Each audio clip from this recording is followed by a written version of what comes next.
இயக்குனர் பாரதிராஜா அவர்களுடைய மறைவை அடுத்து அவரது இல்லத்துக்கு நேரில் வந்து நடிகரும் இயக்குனருமான பார்த்திபன் அவர்கள் அஞ்சலி செலுத்தியிருக்கிறார். இந்த நிலையில் அவரோட பார்த்திபன் அவரோட கேட்கலாம். சார், பாரதிராஜா அவருடைய மறைவு குறித்து அறிந்த உடனே நீங்க உடனடியாக வந்திருக்கீங்க. எப்படி இருந்துச்சு சார் இவரோட மறைவு? இப்போ நம்ம ஒரு மரத்துக்கு கீழே இருக்கோம். அந்த நிழல் தான் இப்போ நம்மள இந்த வெயில்ல இருந்து கொஞ்சம் காப்பாத்துது.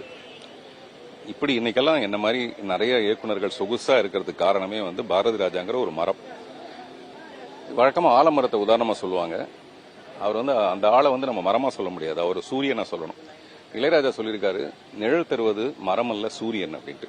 அப்படின்னா நம்ம நினைச்சிட்டு இருக்கோம் நிழல் தான் மரம் தான் தருதுன்ட்டு, அது சூரியன். அந்த மாதிரி சினிமாங்கிற இந்த சொர்க்கபுரிக்கு அல்லது இளம் இயக்குநர்கள் எல்லாருக்குமே ஒரு பெரிய கனவு விதைச்சது வந்து பாரதி ராஜாங்கிற ஒரு சூரியன்.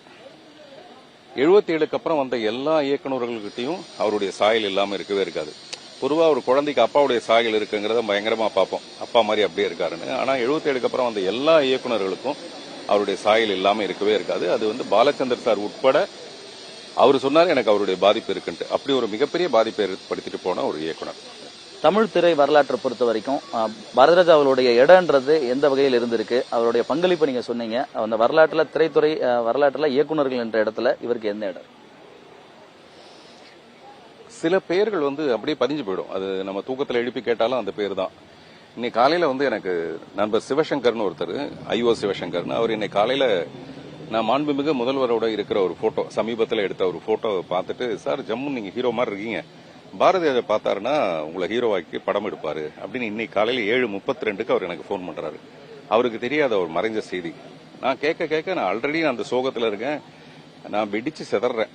அதுக்கப்புறம் என்ன சார் நிறையில நான் சொன்னேன், உங்க ஆசை நிறைவேறாது சார், அவரு இறந்துட்டாரு இன்னைக்கு காலையில. ஆக்சுவலா அவர் எதுக்காக பாரதிராஜா பேர் சொல்றாருன்னா, சினிமானா பாரதிராஜான்னு அவர் மனசுல பதிஞ்சிருக்கு. ஒரு நல்ல திறமையானவனுக்கு வாய்ப்பு கொடுக்கணும்னா அது பாரதிராஜாவில தான் முடியும்னு நினைச்சிருக்காரு. அவர் சொல்ல வந்தது, நீங்க பழையபடி அழகா இருக்கீங்க, நீங்க சினிமால உங்களுக்கு வாய்ப்பு கிடைக்கும்னு சொல்றதுக்கு பதிலா பாரதிராஜா உங்களுக்கு வாய்ப்பு கொடுப்பாருன்றாரு. அப்படின்னா சினிமாவும் பாரதிராஜாவும் ஒண்ணுன்னு அவருக்கு மனசுல பதிவாயிடுச்சு. நான் இதை உதாரணத்துக்கு சொல்றேன்னா, இன்றைய வரைக்கும் அவருடைய சினிமால அவருடைய பதிவு இந்த மாதிரி தான் இருக்கு.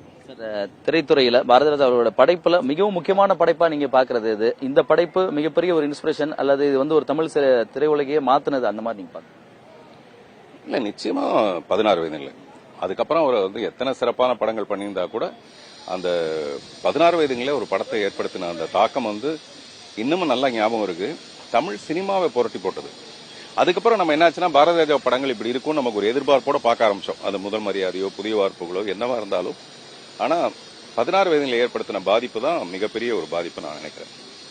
அதே வேளையில உங்களுக்கும் பாரதிராஜா அவருக்குமான தொடர்பு எந்த வகையில? நட்பு ரீதியா இருந்துச்சா, இல்ல ஒரு இயக்குனர், ஒரு பெரிய இயக்குனர் வகையில இருந்துச்சா? இப்படி இருக்கு அது போக போக ஒரு அப்பா மகன்ற மாதிரியான ஒரு பெரிய உறவு ஏற்படுத்திச்சு.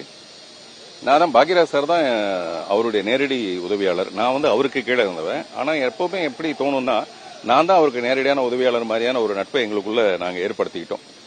அவருடைய ஃபங்க்ஷனுக்கெல்லாம் பார்த்தா நான் முன்னாடி போயிருப்பேன், பாக்யராஜ் சார் அப்புறம் தான் வருவாரு. அவ்வளவு நான் நெருக்கமான ஒரு ஆளா இருந்திருக்கேன்.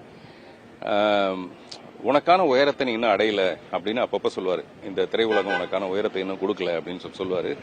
ஆனா நான் நினைச்சேன் அந்த உயரத்தை அடைஞ்சிட்டு ஒரு நாளைக்கு இந்த வீட்டுக்கு வரலான்ட்டு. அந்த உயரத்தை அடைவேன், பட் இந்த வீட்டுல வந்தா யாரை பாக்குறதுன்னு தெரியல. அந்த மாதிரியான ஒரு சோகம் இப்ப இருக்கு. புரியுது சார் உங்களுடைய வார்த்தைகள் இருந்து. பாரதிராஜா அவர்களுடைய மறைவை தொடர்ந்து இயக்குனரும் நடிகருமான பார்த்திபன் அவர்கள் அவரோடு இருந்த காலகட்டம் குறித்தும், அதே போன்று அவருடைய இழப்பு எவ்வளவு வருத்தத்தை ஏற்படுத்தி இருப்பது குறித்தும் புதிய தலைமுறையோடு பகிர்ந்திருக்கார். புதிய தலைமுறைக்காக ஒளிப்பதிவு ஐயப்பனுடன் சுரேஷ்குமார்.